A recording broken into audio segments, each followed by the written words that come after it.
159th contact. Sunday, January 10, 1982, 1:58 am. Billy says this is but a surprise. You are probably Electra? Electra says certainly, that's me, and I am very glad to be able to greet you at last. Billy says, and just like you, I am also glad. Ever since I held you in my thoughts during the transmissions of the names, I've been wondering about you. You take second place to your sister Manara, however, in nothing at all. Quetzal says that should be an honor for you, Electra, when he speaks to you in such a way. It's his own way of expressing his admiration, but as I know him, we aren't everything. Billy says you bring the bronze rose into a quandary, you twit. Quetzal says what did I say? It's still complimentary. Electra says I think the comparison is very lovely. Quetzal says and with that, you are fond of him, of course, but it wasn't expected to be any different. Anyway, I am very glad about that. Billy says to each his own, my son. Quetzal says that is of correctness. Billy says exactly.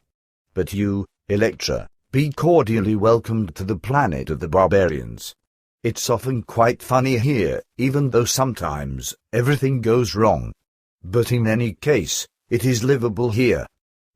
Electra says I have already learned various things in this regard. The people of this world seem to be extremely illogical in a lot of things, so they also think and act accordingly. Billy says about that I could sing you a few arias. Electra says. Quetzal says the meaning of his speech is that he could tell you many things about the illogic of the Earth human beings. Electra says I see. Quetzal says the descriptive phrases of the Earth human beings are very different from ours, as I already explained to you. So if certain things become explained, then the descriptive phrases consist of other forms than the ones known to us. I will still instructively teach you about the most common phrases in the near future. We also had our own troubles with this at the beginning of our contacts. Electra says that's interesting. Billy says you learn it all right, you chocolate angel. Electra says again, I don't understand. Quetzal says chocolate is an earthly confectionery, which is primarily made out of milk, cocoa, and sugar, and which also has a brown color.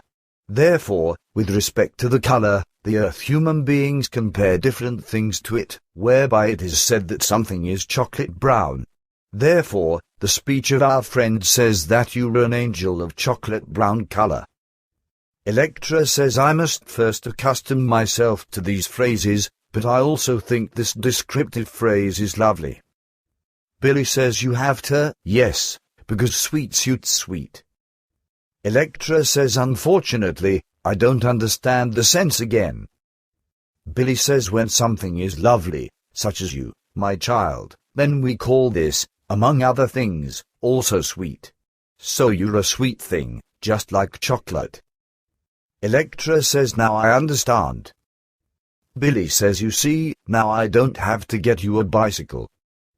Electra says. Quetzal says you bring Electra into a quandary. Electra says but what does that mean now? Quetzal says if a human being doesn't understand something, so on the Earth, then the explanation given for this is that his thinking is too slow. Now, if one puts these thoughts on a vehicle, so that they can move faster, then they are able to work faster and achieve their goal, by what means understanding then appears. For this reason, it is said that a bicycle should be used for better and faster understanding. A bicycle is. Billy says a bone shaker or pedal trampler. Quetzal says yes, so these peculiar vehicles are also called, along with many other names. Anyhow, a bicycle is a vehicle that has a metal frame, and on the back and front each, a large wheel is mounted. On the rear part of the frame, there is a small seat, on which the human being sits then, and he puts his feet at the bottom center of the frame on two rotary joints, which he turns with his leg and foot muscles in the direction of travel, by what means the extremely dangerous vehicle moves, which the human being steers by means of a handlebar that is firmly fixed above the front wheel in the frame. Billy says, man, you are, indeed, a wonder of the bicycle description. I wouldn't have come up with such a perfect description. But that the bicycle should be such a damn dangerous vehicle, that's probably somewhat exaggerated, my son. Quetzal says, nevertheless, from our perspective, it is. Billy says, certainly for you non-experts. But let's leave this, as such speeches accomplish nothing. I have a question about the names that Electra transmitted to me. Quetzal says we should still talk about that, in any case. Billy says, then it is, indeed, good. You see, Electra, we send our thoughts back and forth daily. You do not yet master our language so thoroughly that you can immediately understand the right terms for each name. This is why we must mentally converse very strenuously, in order to find the right meanings. But for me, this is tremendously strenuous, which is why I already have an unusually large headache after 2 hours in each case. Hence, I would be very happy if you would give me a break from time to time, so that I can recover a bit. I'm certainly not just soft, but the strains are really very great. Electra says, I also wanted to talk with you about that because for me, it's all very strenuous and strength demanding. My head also hurts very strongly every time, and that after only a short time. None of us are used to such overloads. For my part, I only cooperated in this strength-demanding way because I adapted myself into your working speed. It is my wish that you work in a slower manner. Quetzal says that is of correctness, for the overload becomes too great. As you know, I once calculated for you that 1 hour of such work is equivalent to an output that normally comprises about 20 normal working hours, whereby the average is still somewhat higher than that. Now, if you both work together in this way for 7 to 8 hours a day, then there results a daily work performance of 140 to 160 normal working hours each. This is, however, an achievement that is monstrous and inhuman, but which also can't be answered for, neither by you nor by Electra. Even though you call an earthly body your own, which is very powerful, as we know very well, it also needs many forces. But Electra's body also relies on the forces, even more than yours, because it is more sensitive. You both have forces of a material consciousness related form in approximately the same proportion, through which you can overload your bodies to a certain extent. Nevertheless, you aren't able to do this for a longer duration because your bodies will be injured. With you, like with Electra, I've seen that you were daily at the end of your strength, when you finished working.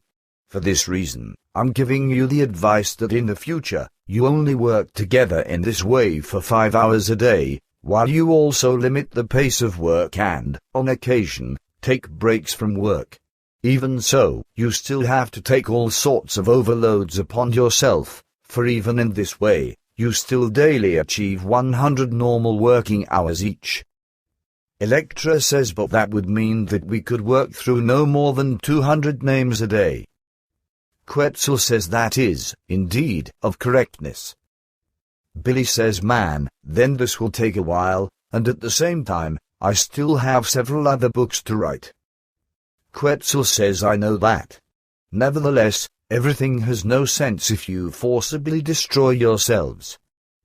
Billy says, then the other books just have to rest and wait. Quetzal says, so it will be.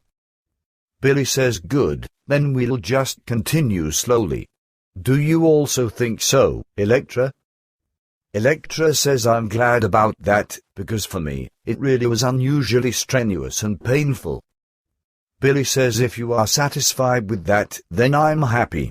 It really was strenuous and painful, even if the human beings of the earth presumably can't understand that. Quetzal says, I don't understand that again. Billy says they still think that thought transmissions of any kind would require little or no forces at all and that all this is practically child's play. Quetzal says as long as they haven't even developed these abilities and forces within themselves and can't bring them to application, so long won't they understand these matters and won't be able to grasp them. Billy says so it also seems to me, especially since there are so many frauds in this area who claim that they would have these abilities. But let's also leave this subject because I still have a question that I consider to be more important. Recently, we talked about Roland, and with this, you told me that you would clarify the matters surrounding him. Quetzal says I've done this, but obviously, you've thought about this in depth. It would, therefore, be interesting to hear what results you've obtained. Billy says I actually didn't want to talk about it because I wouldn't like to sit down in the nettles with such things. Quetzal says that you will not. Electra says I don't understand, what should this phrase mean? Billy says sit down in the nettles. Electra says yes. Billy says we say that we sit down in the nettles or burn our fingers or tread in the dirt when we do or say something that could cause us harm. Electra says but what are nettles? Billy says stinging nettles, my child. Electra says what are those? Billy says nettles, or stinging nettles, are herbs with tiny stiff hairs on the leaves. Upon contact, the tips of these dagger-like or needle-like fine hairs break off, burrow into the skin, and drain their toxic sap under the skin. This, then, causes swelling and an itch-like burning. The nettle is an herbal herb that has an affinity with the so-called China grass, and the nettle also finds use as a medicinal herb. Electra says yes, this herb is known to me, we call it utic, which, transferred into your language, means that which stings and burns. Quetzal says that is of correctness. Electra says now I understand the meaning of your phrase correctly. Billy says I find that gratifying. Quetzal says but now, tell me what results you've obtained. Billy says if you wish, it's all, indeed, not nice. Very well, as I already explained to you once, something isn't quite right in Roland's brain. It's clear that a crack is present. But at the same time, he doesn't really use this to strive for reality. That is to say that he can be tempted by his damage in the brain to be mentally lazy, as this damage just tends toward that. It means that this brain damage is tendentiously burdened with a mental laziness and causes a mental dullness. Where this damage comes from, I do not know, but it could be repaired by Roland if he would willfully pull himself together and concentratively strive to think properly and act properly. However, he can simply let himself be overrun by this latent tendentious mental dullness, and thus he goes the way of least resistance. But this inevitably leads to the fact that the tendency of mental dullness and mental laziness expresses itself more and more, by what means he, therefore, falls further and further into the situation of more and more mental dullness and mental laziness and, at last, even totally falls to ruin. This means that he, the longer he isn't willingly and concentratively striving for a true thinking, falls more and more into dullness and laziness. Through this, however, the last remaining will that is still in him also dwindles away, through which he, in turn, illogically goes crazy. But furthermore, this also means that his brain begins to shrink, by what means a stupefaction ultimately makes its appearance. As I see this now, this process has already begun, for a degree of stupidity is already evident. With this, however, the point is also reached, where his little remaining reason is no longer accessible, which will mean that sooner or later, he will go crazy and that crazy. This, in turn, means that one can no longer talk with him, as he acquires absurd reasoning, which arises from an inability to reason on his part. From this, it further arises, and indeed, with certainty, that an unreasonable stubbornness will be the result, according to which every good and kind word given to help him will be useless. However, it will have already come this far within the next few days, even though I recently tried several times to bring him back to the right spot. But he defended himself against this with all means. This, however, will have the effect that in the next few days, he will indulge in his unreasonableness even further, through which in 10 to 12 days at the latest, the bang must come. And I don't see how this bang could still be prevented. The only way that he could begin to think again is that he becomes placed under a psychomedicamentous treatment, through which, together with a suitable therapy, the wrong chemical mixtures in his brain become calmed, by what means his will, in turn, breaks through a little more and can be brought to application by him. Otherwise, I see no other possibility for him. But this would mean that only a loony bin would be his deliverance if he becomes admitted to such in the near future. You see, unreal damages are already recognizable, which have resulted from the stubborn unwillingness of not using the brain by means of concentrated thinking. In this regard, I have already somewhat calculated the events surrounding him and have thereby come to the conclusion that he, if he goes crazy and escapes from my reach, will fall to a state of complete unreality within a few hours, which will be mixed with megalomania and violence. But this will, in turn, have the result that another tendency caused by everything will break through, namely an uncontrolled and uncontrollable malignancy, which means that he can actually become violent in any bad form. Thus, it could very easily happen that he attacks and injures some human beings if something even worse doesn't still happen. So it will take a maximum of 3 days before he is finally so far that a loony bin becomes certain for him. In fact, in 3 days at the latest, the police will have to take him into custody, after which he will then, still during the same time, find an admission into a cuckoo home.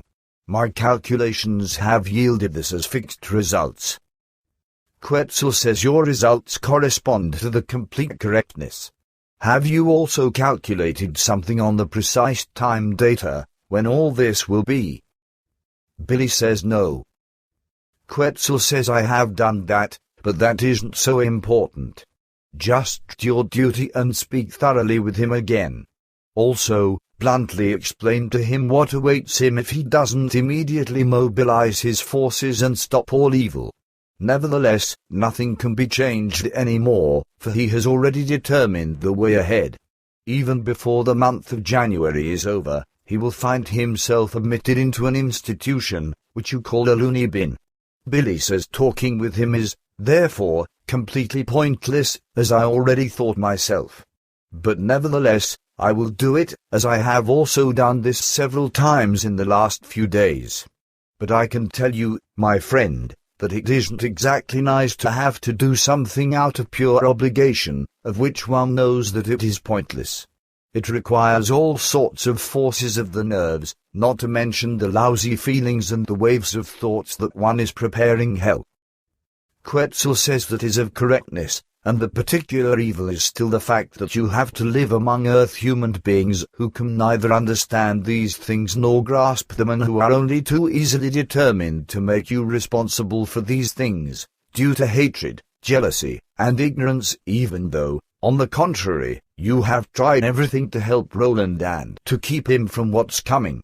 I still remember very well how the group members tried to shut your mouth at that time, when it concerned his reception into the core group as well as his person and his work. But now, not one of those involved wants to know anything about that. As you all say so nicely on the Earth, they wash their hands in innocence. But it has never escaped me that up to this hour, not a single core group member has developed any knowledge of human nature in even the slightest way, which is why they all still let themselves be deceived when it comes to assessing human beings.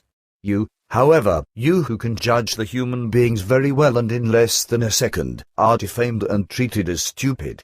But this will still avenge itself on the fallible ones, as their relevant time will come. Electra says you live in this world as an outcast. It is a mystery to me how you keep this up and can still perform your work so intensively.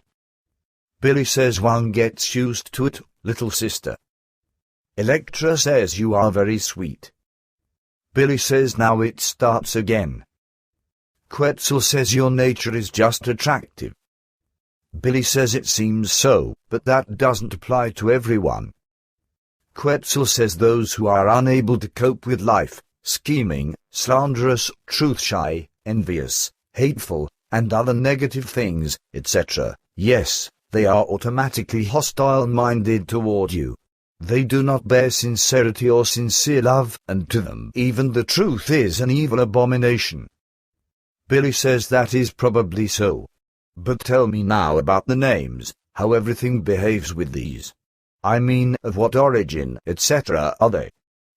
Quetzal says the names transmitted to you are exclusively those which have been in use among our peoples for ages and which are still commonly used among our peoples today in a modified form. These names are first names, according to an earthly sense, and each one has a certain meaning. The rule is that for a person who exercises some specific activity, this activity is then added as an explanation to the name. For example, if someone had worn Trjjdon as a name and had pulled ships along the channels, then this human being was named Trjjdon, who pulls the ships, or Trjdon, the ship puller. That's how the determinations of the names have arisen. Billy says there are, however, still quite certain emphases of letters. Quetzal says that is of correctness and very important, for only the emphasis of certain syllables results in the correct pronunciation of the name. But in this regard, I'll be helping you with the name lists. Billy says I've also noticed that various names are still common on the earth today, sometimes in well-preserved or partially preserved form. Quetzal says that corresponds to the actual occurrences. Many of the names are still common on the earth today, some inexact, some in modified forms. Thus, on the one hand, the names were received in their entire value, whereby usually only the emphasis changed, but on the other hand, names were changed by newly developed languages or simply by arbitrary willfulness. When these names were introduced on the earth, these were given in 8 different languages, which were, nevertheless, all of Laran origin. From this, new languages developed on the earth over the course of millennia, from which then, primarily, the oldest languages known on earth arose, but these strongly flow through from the original languages introduced. The best-known languages that arouse from it are Sumerian, Aramaic, Hebrew, Minoan, Celtic, etc. From the Celtic, for example, there arose many other languages, from which, ultimately, today's German language, the Flemish, and also other languages arose. From the Minoans, ancient Greek arose, and so on and so forth. And in all these languages, of course, the introduced names were common, which have been received or modified in the course of time.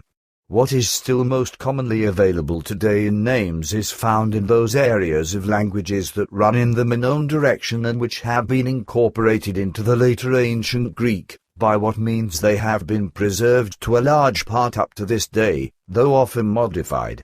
Then, to all this, there still came names that were invented by the earth human beings themselves, whereby any objects, actions, and work areas, etc. were used for the formation of names. But there were also names that came from the so-called original languages, which means that even then, names arose for human beings on the earth when the human beings of the earth first learned to speak. As a rule, these were very simple terms, from which, in the course of time, additional terms arose, which then ultimately led to a language. But this was only so in a few cases, for the main part of the introduction of language on the earth happened when the first cosmonauts resided on this world, who mixed themselves with the earthly human life forms, who still weren't strong in their own language. Nevertheless, this goes back a few million years. But I will tell you more about that some other time, because today, I still have many other issues to discuss, and this will take several hours. But these things shouldn't be held in writing at a later time. Billy says then get going at once. Quetzal says still, I would first like to explain something about Roland, which I've found out the damage in his brain isn't of the natural kind, as you suppose. It is based on the fact that he suffered an accident as a boy, as he ran into a motorcycle. This accident had the effect that through the concussion, which his brain suffered, certain acid cell walls tore and slight mixtures with some bruises occurred. This then triggered exactly what you've explained in such detail. But the fact is that Roland could have become an absolute master over these disadvantages if he had concentratively and willingly striven for progressive thinking. But this wasn't in his mind because this was only focused on an effortless and strain-free life. Another accident occurred at a later date, after which the first after effects still worsened. Billy says it's good that you say that because Sissy, his mother, told me that I should ask you about it. But I would have now completely forgotten that. However, I think that nothing will change even through this, or... Quetzal says certainly not. But now, we should turn to those concerns, which Electra and I still have to discuss with you. The end.